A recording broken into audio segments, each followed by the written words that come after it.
Hello, welcome back. Fresh from the turntable. 3 records, but only one title, but at least 3 records, huh? Ballads UHQR, John Coltrane, McCoy Tyner, Jimmy Garrison and Elvin Jones. Ballads, Impulse. Yeah, I took my time for this because I waited a little for 2 very special editions of it. One, the very first pressing, US pressing, so the original in stereo, and the very first pressing of this release in mono. I listened to all 3 of them, I compared them, and after the comparison I decided to do 2 videos about it, because the comparison between the original mono and the original stereo is also quite interesting, but doesn't make so much sense in this video because the reissue, the UHQR reissue, is the stereo release, and so in my opinion it makes the most sense for now to compare those 2, to talk about this new UHQR release with wonderful content. Let's go through it briefly before we get into the comparison. We got it in a wonderful, glossy, shiny jacket with information and photos. This is what we can expect and what we expect nowadays. This is, of course, top-notch quality. We get some editions. One of these editions is really nice. We got our typical certificate with the necessary informations. The last one I get into a little later, but let's now say it has been pressed at January 2024 at QRP in Salinas. And we have 5,000 copies. For me that was a surprise, and I can imagine that it was a surprise for quite some people. I think Love Supreme had 10,000, which led to an unbelievable amount of pre-orders and orders in the very first day, at least here in Europe at my shop in Germany, because people are probably like me. I said, okay, now we are in the regions of, for example, Aqualung, Jethro Tull, and look Aqualung up at Discogs, what you have to give for this release now. And so people made sure that they secured their copy of this all-time jazz classic. I think that's very safe to say. We also get the technical specification manual, and this is the one we know. We have a new advertisement inlet, finally. So with newer titles, with new information. So that's very welcome. And we really got a brilliant, very informative and nice booklet. Let's get into it briefly so that you can see the content. So this is very well done. This is something I really like. Then when you get to the 5th or 6th listening, you can start digging into it while listening to the music. Of course not when you do a comparison. So that's the content. And I started listening to the UHQR, then to the original, the stereo original, then to the mono. Then I decided to do, as I said at the beginning, a second video about the stereo and the mono. And before we really get deeper into the comparison, let me state that maybe some of you have seen our stream 2 days ago on Wednesday, where we did our feature about the Impulse label. So you can listen to wonderful originals. Really, one of my favorites so far with the Thomas Busk Wall of Records, and this original, which is here thanks to the courtesy once more of Thomas Busk, who is also the most important part of the Thomas Busk Wall of Records live streams on Wednesday. Hard to get. I don't remember one of these. I think the stereo, you can get 2 copies right now over at Discogs, and from the mono, I think 1 copy, and they are pricey. So, a very, very hard to get record, and most of the times those originals are pretty beaten up. People had the tendency to listen to those, and yeah, maybe the word grail hasn't been used for a record at the time. So finding a decent copy is really, really, really difficult when it comes to John Coltrane Quartet Ballads, done in 1963. So we are talking 60 years here now. So this is a 60-year-old record. I'd say that the condition is VG. It's so for the most dealers probably near mint, but I'd say VG. Plays great.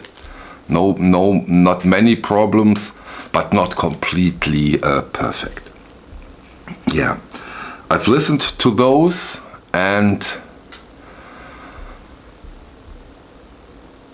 again, I said it 1 minute ago, we are talking 60 years here, and Ryan K. Smith did the mastering, and he did without any doubt, and this is nowadays not a big surprise anymore and not the news of the week, he did an amazing, a wonderful job with it.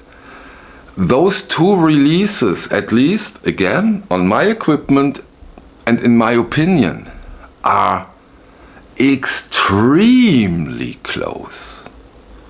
Extremely close. We have this punchy, dynamic, beautiful saxophone, which is very, very, very present.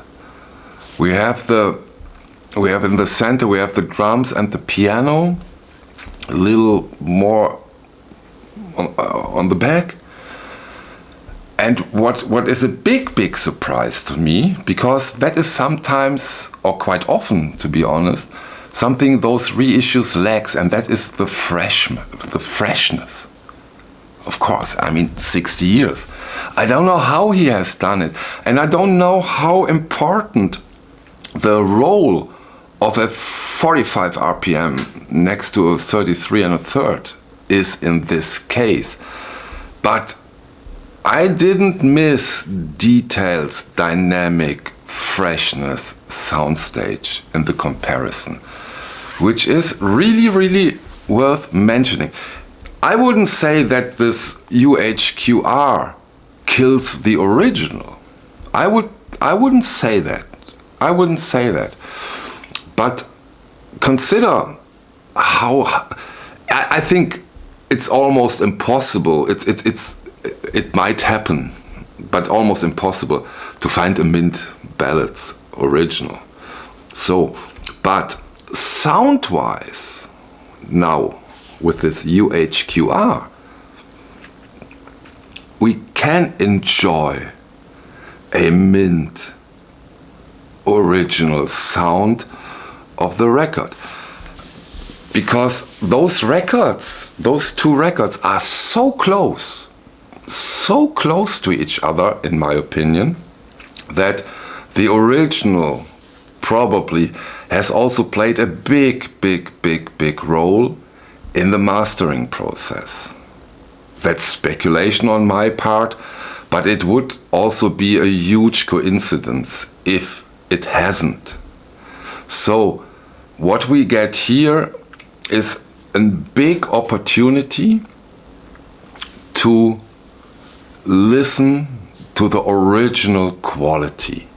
And that is, of course, an amazing thing. That's, for me, when it comes to my approach of collecting records and listen to music, is what I want nowadays, and what I expect nowadays, and I think what I deserve nowadays if I pay this serious amount of money. But as long as they deliver in this quality, hey, be my guest, keep them coming. And now we have both, by the way, both. And for me, those two records, also the Love Supreme and the Ballads, are like brother and sister when it comes to John Coltrane. I cannot give you perfect reasoning for it, but that's how I feel with these two. I quite often listen to both of them. I've listened to the acoustic sound series impulse versions on 33 and a third, and nowadays, of course, I listen to the 45s because they have an advantage. But getting into this now too would be too much, in my opinion. So let's concentrate, because I think it's really something to have this original and can compare it to this UHQR. And the main fact for me, for what I have experienced so far, is the closeness of those two, which is something great. It might even be, but we are talking that you have some more details in the saxophone from